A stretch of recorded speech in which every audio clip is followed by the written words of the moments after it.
How would you describe the Skip and Shannon dynamic when the cameras were off? So when I was on the show, which is all I can speak to, was that show was like the epitome of the debate format. Yes. When we launched the show, it was truly debate. So we would come in, we do the prep meeting. Shannon, you're going to go to Shannon first on this topic. Joy, you're going to tee up Skip on this topic. You know, we have this guest at this time, you know, stacking the show. Mm-hmm. In the breaks, everyone goes their separate ways. I'm checking my notes. Shannon's walking around, doing whatever he does, checking his notes, whatever. We're all doing our different things. But the animosity of the conversation ended once the block was over.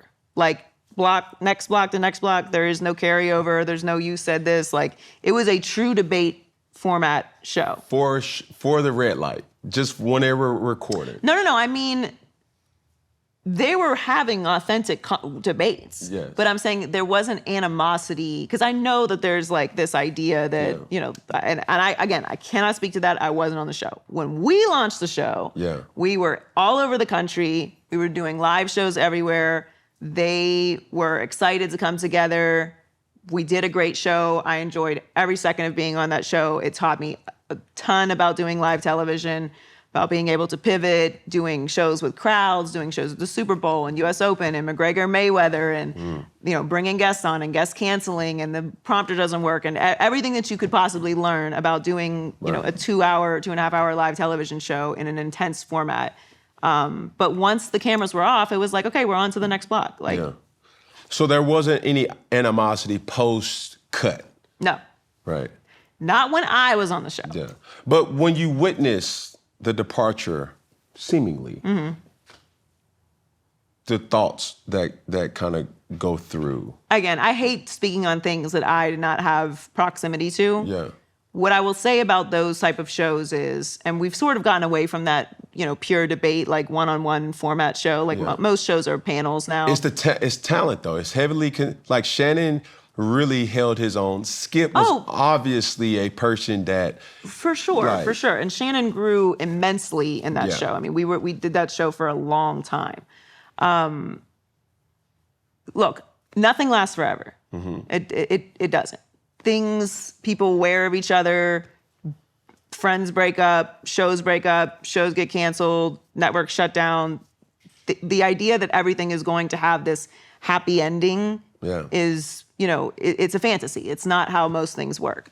I can't speak to exactly what happened between the two of them or how it all broke down and disintegrated.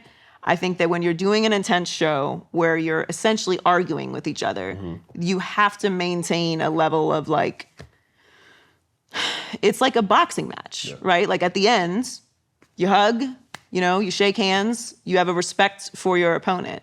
And that has to be maintained. But do you think a line was crossed?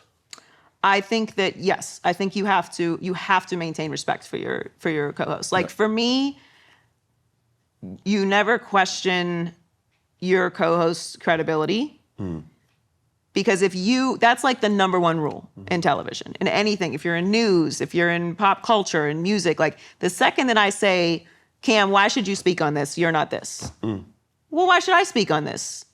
Why should any of us have an opinion about anything? And particularly in sports, you don't have to be a professional athlete to have an opinion on something. Fans are not professional athletes. They have opinions about their teams. They're on message boards. They're watching these shows. They're creating their own podcasts. Like, that is not a prerequisite to being a sports fan, of having a sports opinion. But when you're doing a show with anyone, you have to respect their point of view from whatever it is that it's come from. And, you know, once you question that, it's like, well, why should the audience listen to you then? Yeah. If I don't listen to you because I don't respect you, then why should the audience? So I think that's just important to maintain in any space. The reason why I asked is because that was on display for the world to kind of see it unravel. And me being in this space as well, too, on linear television, are there any barricades that you should never cross over And if so, what are they? Obviously, you mentioned one, never question. Yeah, I don't think you should question. You should not question your co-host's credibility because it makes the show pointless. Why are we here talking to each other then? You know, if you don't believe that I have any value in what I say because of my experiences, then we shouldn't. Neither one of us should be here. Yeah.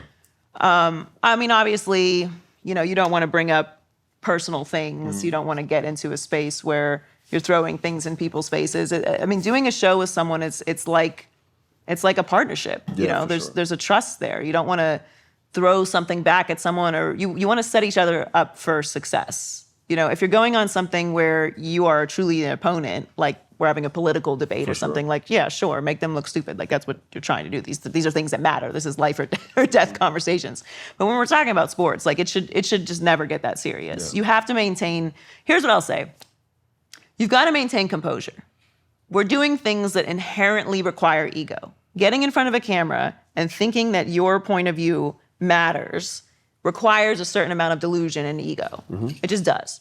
You can never allow your ego to take over the situation and work yourself up into a place where you're saying things that you would say like when you're arguing at home. This is not the place for it. You have to stay composed. When you're ranting about something, you've got to stay composed, especially if it's live. If once what you're saying is out, it's out. You don't get no hey, let's edit. Yeah, we can't clip that off. Yeah. I think going through what I've been through, you realize that Skip is genius. Colin, especially genius. When I think about a colleague, Stephen A. Smith, like, bro, being in it on the field, you don't really give the respect that you're just like, bro, you ain't never, that's the easy way. Like, man, you ain't never played, or you hating. But then when you really see the body of work, it's like, ooh, I see what you did. I see how you prepare. And I see how you brought it out, for the world to kind of understand your point. But do you think Shannon Sharpe gets the credit that he deserves? I think Shannon, I think people are big fans of Shannon and big supporters of Shannon, and they should be. Shannon has worked really hard. Yeah. Shannon and I came in at the same time at Fox, but obviously had done television prior to that. But in this space where it's, you're going up against one of the giants in the industry of Skip Bayless leaving ESPN to go to Fox and launch this show to compete with First Take, like that's a big thing to step into. And I saw firsthand how hard Shannon worked to build, his skills, his TV persona. And I think, I'm sure he may not feel that way right now, but yeah, Shannon is an incredible talent. Yeah, it's one of those things that I don't think a lot of people know how long he's been around. You know what I'm saying? Well, young people only think of him as like Uncle Shay Shay. Uncle, but he's a Hall of Fame. But bro, he player. definitely played football at a high level. And then he was covering sports for a long time. And then everybody just thinks, the Cat Williams situation. It's like, no, like he's extremely brilliant. Well, that was the Cat Williams situation was his crossover moments to non-sports fans in like a real lasting way. But if you're a sports fan, you're aware of Shannon. And from just as someone who studies their business and has worked in this business a long time and saw him working firsthand, he has worked very hard to become the talent that he is, and he deserves credit for that. Well, this particular